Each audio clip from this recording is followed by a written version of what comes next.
what do you make of it, Lewis, as a Chelsea fan, seeing Jorginho go to Arsenal? The fact that he might be that final piece of the jigsaw this season to win them their first Prem in 18 years. Is it kind of bittersweet, or are you not so bothered?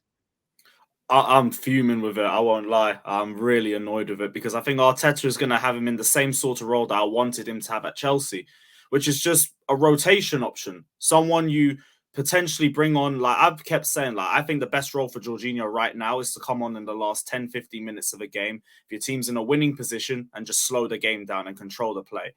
And Jorginho is going to be brilliant at that for me personally. I know Arteta's going to know how to utilize him because Arteta's wanted him for years. Arteta tried to get him when he had Guardiola in 2018 for Man City. The only reason why he joined before we went for Partey as well. That was his first choice. Yeah, in 2020 as well. So I know Arteta knows exactly how he's going to utilize Jorginho. And I'm not going to say it's going to be decisive in Arsenal winning the title or not, but it's a step in the right direction. Because all Arsenal needed to do was just work on their depth. The biggest question about Arsenal is what happens if this guy gets injured? What happens if this guy gets injured? We brought in Trossard, who is very versatile around the front four. That's a good option for them. Jorginho literally just comes on in the game and controls possession. Or, like you said, you could push Partey a bit further forward and Jorginho would ball out as well because he's got a better midfield around him than we do. Our midfield is atrocious. The midfielders that he was around, if they weren't injury prone, were always playing too further forward and leaving him exposed. I don't think Arsenal's going to do that. We've got the likes of a Mount, for example, who's meant to be a centre mid, but then is the furthest forward if you look at the average position. And then we wonder why Jorginho gets torched in transition. Genuinely think it's a good move for us. I think a lot of people are sleeping on it because Chelsea fans, well, not Chelsea fans, but a good portion just have never rated Jorginho from the start. And Arsenal fans are listening to that and thinking, oh, we just signed another old player for the retirement home. No, Jorginho is going to be a great addition to the squad. And yeah, it annoys me because I've been saying, like, I don't think Arsenal are going to win the league. I don't think Arsenal are going to win the league. This, to me, is a massive step in the right direction. So, yeah, I'm annoyed by it. In terms of Arsenal winning the league, though, they've got a chance at lunchtime on Saturday. And it's weird because normally I feel like tomorrow's Saturday because Chelsea are playing. It's very weird. But they play in a couple of days' time against Everton. If they go 8 points clear, and I think Spurs are beating City. If they end up 8 points clear this weekend, I know the narrative is the season doesn't start until April. Until the last 5, 6, 7 games, we shouldn't be talking about title races. We shouldn't be talking about Arsenal being favourites. We shouldn't be talking about them winning. Is that just bitterness towards Arsenal because they keep surpassing expectations? They keep making pundits look silly? Or what is it? Because, as I say, they will be 8 points clear come City's game against Tottenham. And if City lose that match, it's 8 points clear with a game in hand further. I look at the signings they've made. I just can't understand why people wouldn't make Arsenal the favourites from now. It doesn't make sense to me personally. I think it's like what Jess said, like reputation. Like Arsenal haven't been in this position before, so like we're just expecting them to drop off. To me, like I've kept it real. The Man City game, if Arsenal beat Manchester City, that's it for me. I see them as title favourites. I think City have a lot of ground that they need to cover up. Even if they go 8 points clear and then they lose to City, I'm going to think City could still turn it around at that point. But the reason why I think a lot of people aren't thinking that is just it's Arsenal. Every time we've seen Arsenal in this position, they've fallen off. I know it's a completely different Arsenal side, but when you think of Arsenal, you don't think of them at the same level of a City or even a Liverpool when they were competing with Man City at the time because they were doing it consistently. So, yeah, that's the main reason for it for me. But if they beat Man City, I don't think anyone can say anything by that point. Yeah. That's just an interesting one. It's just an interesting one for me. And again, I'm not saying everybody should just write off City, say there's no chance. It's more the way it's almost, I don't want to talk about title. Every other season for the past 4 or 5 years, title races have been discussed from about 15 games onwards. Every signing, what's this going to do to the title race? How do you think Liverpool will come back? Do you think City will come back? But when it comes to Arsenal, you're halfway through the season. They've had one of the greatest starts to a campaign ever. There potentially could be 8 points clear with a game in hand come this week. And then their first match between them is also at the Emirates, where you would make them probably the heavy favourites. And it's almost if people want to rewrite how we talk about football. And I kind of get what Gary Neville was saying when he stated that the running isn't, the season doesn't start until April. Then by that logic, why are we even doing punditry in the build up to it? Why is anybody talking about it? Why is there any reactions? Why do we listen to what fans think?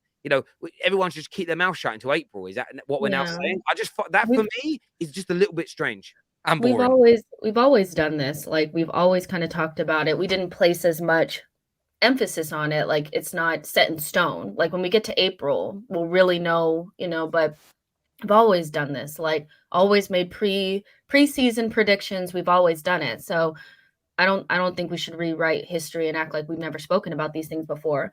What I will say is that, like, I think there's just an element of, like, well, I said that Arsenal didn't even have a chance to get into the top 4. Last season was their only chance of getting it, and now it's over.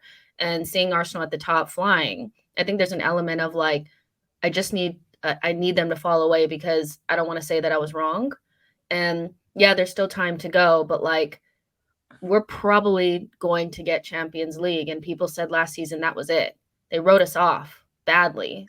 And I'm just like, it's crazy. I'm going to call Neeks out here. I'm sorry to do this, Neeks. I know you're watching. Neeks said to me and Jess in the studio the other week about, he predicted that Darwin Núñez would be better and score more goals than Haaland this year. And he said something, and it made me laugh. He said that I'm not going to admit I'm wrong until, like, a couple of games of the season to go, because then I'm only wrong for a couple of games.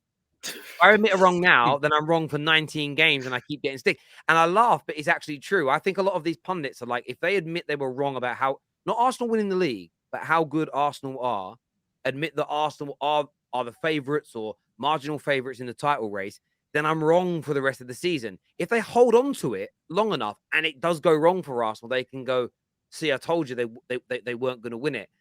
Neeks here, did I say that? I don't know. Maybe it was you. Maybe it was KJ. It was somebody. Someone said it. No, yes, you did. Yes, it was you. I remember you. Yes, you said that. The thing is, I'm not even demanding that Arsenal are made the outright favourites. They're definitely going to win it. It's just the kind of, they might win it. They've been brilliant. They've been great. They might win it, but we shouldn't even be talking about it now.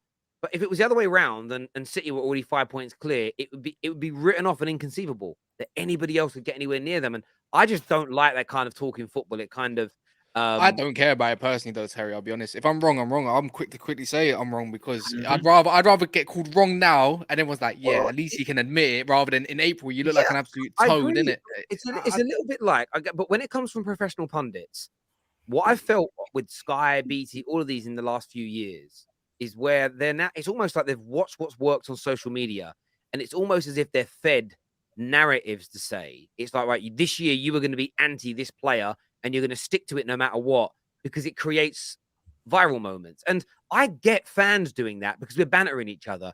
I don't want that from professional pundits. You're meant to be using your experience and understanding to educate the younger football fans, and they don't. We heard it last night. I don't know if you guys listened to the commentary of Man United versus Forest last night. Some things that were said by one of the commentators blew my mind. The first thing she said was, I don't think Casemiro has been that good at Man United. I think he just looks good because they haven't had a good DM for years. That's the first thing she said. So how good he's been is it's only because Carrick left. She also said something else, and I've never heard this said about any young player ever. She said after the amount of starts that he's now had, 7, by the way, in his entire career, we should now be expecting Garnacho to be scoring and assisting game in, game out. What? At 18, that's what she said. I don't get it. You know what it is with the mainstream media, right? Is that they're trying so hard to do what everyone else is doing, because everyone rather come on YouTube and listen to guys like us, right? Rather than them all the time. But then they've obviously got a platform to obviously spread that across every social media platform as much as possible. But this is what they have learned, though. They say mad stuff. It's like Tony Pulis with Chelsea. I don't get it. He said, what's the point of having an academy system? You're not going to use them. Okay, Gallagher, Reece James, Mount. There's endless players at Chelsea. The whole thing's built on youth, if anything. Yes, they sell a lot of players. It's like, but they are using the youth. So what you on about, right? So it's like Tony Pulis, you're wrong. He's like, you get a Bonglahor and flipping TalkSport. Don't get me started on that guy. But well, yeah, he said today. Like, if you goes, Anthony needs to be more like Rashford. He needs to start crossing the ball into the box more. Anthony crosses the ball double the amount of times per game that Rashford does. It's like, bruv, he was making a good point to a degree about Anthony, but you then use another player that doesn't do it either. These guys aren't serious. They aren't serious. And people wonder why I call them out, because I hold professional pundits to a different degree to I do fans. Fans are meant to be petty. Fans are meant to be a little bit stupid. I actually get annoyed at fans for trying to become too serious. I'm like, why? Like, there's a guy that comes on the terrace a lot who in the last 6 months, every answer he tries to answer like he's working for Monday Night Football, and like he's a politician. He's gonna be held to account for everything he says. I'm like, bro, be a fucking football fan. Be a football fan for a minute. You know what? This is why I like America with the basketball and everything. Everything they do, they just the football players themselves. They respond how they want to respond, and fair enough. And I think people just want a sense of realness. That's why fans, you come online to see what fans have to think. When you hear professional pundits, because they're trying so hard not to say the wrong thing to get cancelled. You know, all right, here you go, off your pop, there's your job. YouTube don't care if you say it, you know, and then or Twitch don't care to a degree. But them lot just want to just talk in this way. I'm like, I know if you was off camera, you would be saying a complete different thing. Yeah, 110%.